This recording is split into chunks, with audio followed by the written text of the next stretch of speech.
Did you know that you can send money without internet? Yes.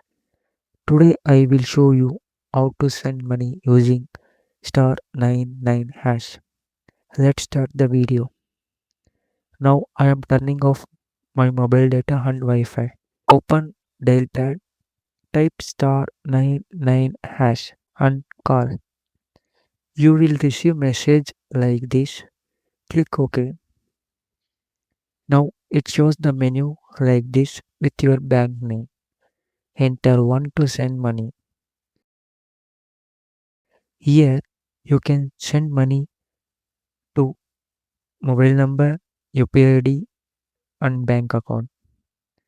I am choosing UPI ID.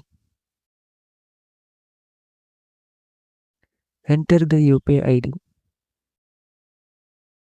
It will display the person name.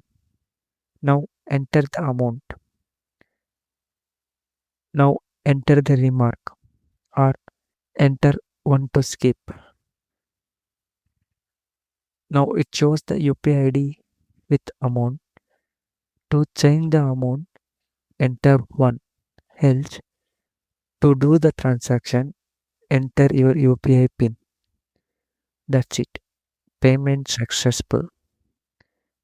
Thank you for watching this video. If you face any issue while adding your bank account, please install the BHIM UPI app. If you want a video on any specific topic, please comment below.